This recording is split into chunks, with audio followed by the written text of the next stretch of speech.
வணக்கம். ஸ்டாலின் கதை முடிந்தது. வெள்ளை அறிக்கை தயார். நண்பர்களே, இந்த வீடியோவிற்கு ஒரே ஒரு லைக் மட்டும் சப்ஸ்கிரைப் பண்ணிருங்க.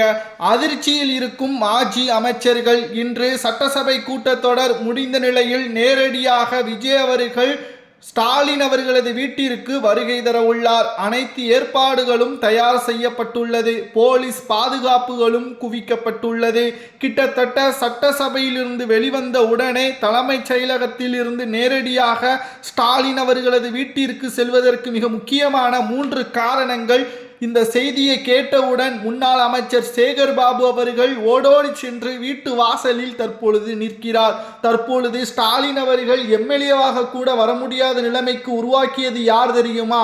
சேகர் பாபு தான். வெள்ளை அறிக்கை தயார் செய்யப்பட்டிருப்பதாகவும் அதற்கு முன்பாக ஸ்டாலின் அவர்களுக்கு இந்த செய்தியை தெரிவிக்க வேண்டும். ஏனென்றால் இதில் ஸ்டாலின் அவர்களது தவறு 90%. ஏனென்றால் மாஜி அமைச்சர்கள் செய்த ஊழல்களை ஸ்டாலின் அவர்கள் கண்டுகொள்ளாமல் இருந்ததுதான். மக்களுக்கு நல்லது செய்ய வேண்டும் என்பதற்காகத்தான் வாக்குகளை செலுத்தி உங்களை அரியணையில் வைத்திருக்கிறார்கள். ஆனால் ஸ்டாலின் அவர்கள் செய்து மிகப்பெரிய ஒரு தவறு என்ன தெரியுமா? சேகர் பாபுவை நம்பியதுதான். அவரது மருமகன் சபரீசனை நம்பியதுதான். தற்பொழுது உதயநிதி அவர்கள் துணை முதல்வராக அவசரமாக பொறுப்பேற்று கொண்டது ஏன்? துணை முதல்வராக உதயநிதி வருவதற்கு என்ன அவசரம்? மக்கள் கடுமையான கோபத்தில் திமுகவின் மீது இருக்கிறார்கள். கிட்டத்தட்ட தேர்தல் நடைபெறுவதற்கு 1 மாதங்களுக்கு முன்பாக ஒவ்வொரு வங்கி கணக்கிலும், அதாவது 5000 ரூபாய் கொடுத்தார் தேர்வு செய்யப்பட்ட வங்கி கணக்குகளில். ஆனால் 1.5 கோடி ஓட்டுக்கள் விஜய் அவர்களுக்கு விழுந்திருக்கிறது என்றால் மிகப்பெரிய ஊழல் தமிழ்நாட்டில் நடந்திருக்கிறது என்பதை வெட்ட வெளிச்சத்தில் வந்துள்ளது. அது மட்டுமல்ல, முதல்வராக விஜய் அவர்கள் பொறுப்பேற்ற பிறகு 3 முக்கிய கையெழுத்துக்களை போட்டார்கள். அது அனைவருக்கும் நன்றாகவே தெரியும்.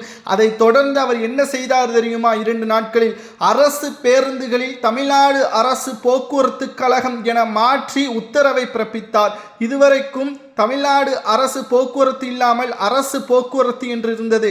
அதை தமிழக அரசு போக்குவரத்து என்பதை மாற்றி தற்பொழுது உத்தரவை பிறப்பித்துள்ளார். 1 கோடி மதிப்புள்ள குட்கா பொருட்களையும் தற்பொழுது பறிமுதல் செய்து அதை ஒழித்துள்ளார்.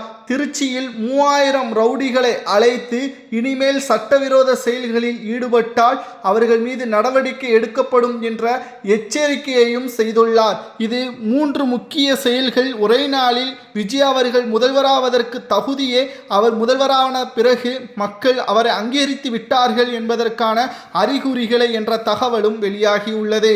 இதனால் தற்பொழுது விஜய் அவர்கள் இந்த மாத இறுதிக்குள் மோடி அவர்களை சந்திக்க உள்ளதாகவும் தகவல்கள் கிடைக்கப்பெற்றுள்ளது. இதனால் தான் தற்பொழுது மோடி அவர்களுடன் சந்தித்தால் விஜய் அவர்கள் காவி அடைக்கலம் கொடுத்துவிட்டது. இனி அவர் பாஜகவின் கைக்கூலி என்று கூறிவிடக் கூடாது என்பதற்காகவும் ஸ்டாலின் அவர்களை சந்தித்து விட்டால் இது மரியாதை நிமித்தக்குரிய சந்திப்பாக மாறிவிடும். அது மட்டுமல்ல, வெள்ளை அறிக்கை வெளியிடுவதற்கு முன்பாக இதில் யாரெல்லாம் சிக்கியிருக்கிறார்கள், இதில் தவறு யார் மீது இருக்கிறது என்பதை முன்கூட்டியே எச்சரிக்கை விடும் அளவிற்கான ஒரு நடவடிக்கையாகவும் பார்க்கப்படுகிறது.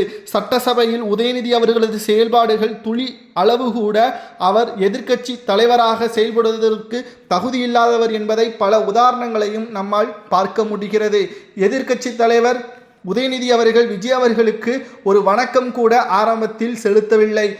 சட்டசபைக்கான மரபு என்பது ஒட்டுமொத்தமாக உதயநிதி அவர்கள் சிதைத்து கொண்டு விட்டார். அவர் ஆளும் கட்சியாக இருக்கும் பொழுது பலவிதமான பேச்சுக்கள், நக்கல்கள், நயாண்டிகள் அனைத்தும் சட்டமன்றத்தில் நடைபெற்றது. அப்பொழுது சபாநாயகராக அவரது கைக்கூலிகள் இருந்தார்கள். அதனால் அனைத்தும் நடந்தது. ஆனால் இப்பொழுது எதிர்க்கட்சி சரியான வாதங்களை, தமிழக மக்களுக்கு தேவையான வாதங்களை மட்டும்தான் முன்வைக்க முடியும். இதனால் அவர் எதிர்க்கட்சியாக இருக்க வேண்டும், எதிரியாக இருக்கக்கூடாது என்பதையும் நம்மால் பார்க்க முடிகிறது. இனி வரக்கூடிய அரசியலில் திமுக தமிழ்நாட்டில் இருந்து ஓரம் கட்டப்படும். எம்ஜிஆர் அவர்கள் எப்படி முதல்வராக பொறுப்பேற்ற பிறகு கலைஞர் அவர்களால் ஒரு துளி அளவு கூட அதிகாரத்திற்கு வர முடியாமல் இருந்ததோ அதே நிலைமை விஜய் அவர்கள் முதல்வராக வந்துவிட்டார். இனி திமுகவால் எந்த ஒரு அதிகாரத்திற்கும் வர முடியாது. மேலும் எதிர்க்கட்சி அந்தஸ்தையும் இனி வரக்கூடிய வருடங்களில் அவர்களால் பெற முடியாது. ஏனென்றால் திமுகவில் இருக்கக்கூடிய விசிக, கம்யூனிஸ்ட், காங்கிரஸ் தற்பொழுதே கூட்டணி வைத்துவிட்டது. முஸ்லீம் லீக் போன்ற கட்சிகள் விஜய் அவர்களது செயல்பாடுகள் சரியாகத்தான் இருக்கிறது. அவர் சரியானவற்றை தான் தேர்வு செய்கிறார். இங்கு ஊழல் என்பதற்கு இடமில்லை. அது அமைச்சரவையாக இருந்தாலும் கூட அவற்றை நாங்கள் சரி செய்வோம் என்பதையும் தேர்வு செய்துவிட்டார். இனி திமுக இருக்கின்ற இடத்தில் அதிமுக மாறும் என்ற தகவலும் தற்பொழுது கிடைக்கப்பெற்றுள்ளது. இனி நிச்சயம் அரசியல் களத்தில் விஜய் அவர்கள்தான் நம்பர் 1ஆக இருப்பார் என்றும் கூறப்படுகிறது. ஸ்டாலின் அவர்களது வீட்டிற்கு வருவதால் மாஜி அமைச்சர்கள் பதற்றத்திலும் தற்பொழுது போலீஸ் பாதுகாப்புடனும் குவிக்கப்பட்டுள்ளது. அடுத்த செய்தி, விசிக தலைவர் தொல் திருமாவளவன் அவர்கள் திமுகவின் கூட்டணியிலிருந்து விலகுவதாக தற்பொழுது தகவல்களை வெளியிட்டுள்ளார். இனி திமுக கூட்டணியில் தொடருவதா அல்லது விடுதலை சிறுத்தைகள் எடுக்கக்கூடிய முடிவுகள் நிச்சயமாக மாற்றத்திற்கான முடிவாக அமையும், எங்களுக்கான உரிமை குரலாக மாறும் என்று விடுதலை சிறுத்தை கட்சியின் தலைவர் தொல் திருமாவளவன் அவர்கள் அந்தர்வல்டி அடித்திருப்பது திமுகவிற்கு பேரதிர்ச்சியாக மாறியுள்ளது. ஏனென்றால் தற்பொழுது தனி பெரும்பான்மை திமுகவிற்கு கிடையாத நிலையும் விஜய் அவர்களுக்கான மாற்றமும் உருவாகியுள்ளது. மேலும் கொளத்தூர் தொகுதியில் ஸ்டாலின் அவர்களது படுதோல்வியையும் நம்மால் பார்க்க முடிந்தது. இதனால் எதிர்வரக்கூடிய அரசியல் இளம் தலைமுறைகளுக்கான ஒரு தேர்தலாகவும் அமைந்துவிடும்.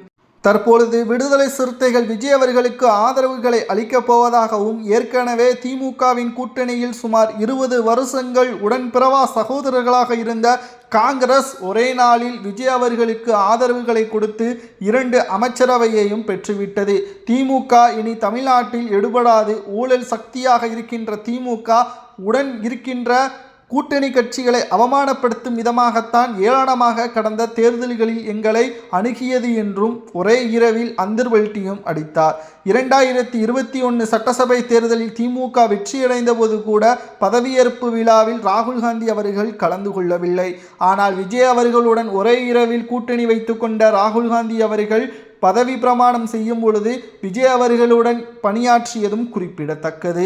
மேலும் விசிகாவும் விஜய் அவர்களுடன் இணையலாம். அதே சமயம் முஸ்லீம் லீக் மற்றும் தேமுதிகவும் ஒட்டுமொத்த ஆதரவுகளும் விஜய் அவர்களுக்கு வந்துவிடும். இதனால் தனித்து 234 தொகுதிகளில் விஜய் அவர்கள் போட்டியிட்டாலும் சரி அல்லது கூட்டணியுடன் போட்டியிட்டாலும் சரி, ஆதரவாக இருக்கக்கூடிய கட்சிகளுடன் ஒட்டுமொத்தமான தனி பெரும்பான்மையை விஜய் அவர்களால் உருவாக்க முடியும். அதே சமயம் திமுக 234 தொகுதிகளில் தனித்து போட்டியிட்டால் 20 தொகுதிகளை கூட தாண்டாது. மேலும் ஸ்டாலின் அவர்களது கதையை விஜய் அவர்கள் முடித்துவிட்டார் ஒட்டுமொத்தமாக என்ற தகவல் கிடைக்கப்பெற்றுள்ளது. அன்றைக்கு எம்ஜிஆர் அவர்கள் கருணாநிதி அவர்களை எப்படி அரியணையில் ஏறவிடாமல் ஆக்கினாரோ, இன்று ஸ்டாலின் அவர்களையும் உதயநிதி அவர்களையும் தற்பொழுது விஜய் அவர்கள் அரியணை ஏறவிடாத அளவிற்கு மக்களின் செல்வாக்குடன் தற்பொழுது முதன்மையான இடத்தில் விஜய் அவர்கள் இருக்கிறார். தற்பொழுது ஸ்டாலின் அவர்களது ஒட்டுமொத்த ஆட்சி அதிகாரத்திற்கு முற்றுப்புள்ளி வைத்து விஜய் அவர்கள் கதையை முடித்துவிட்டதாகவும் செய்திகள் நமக்கு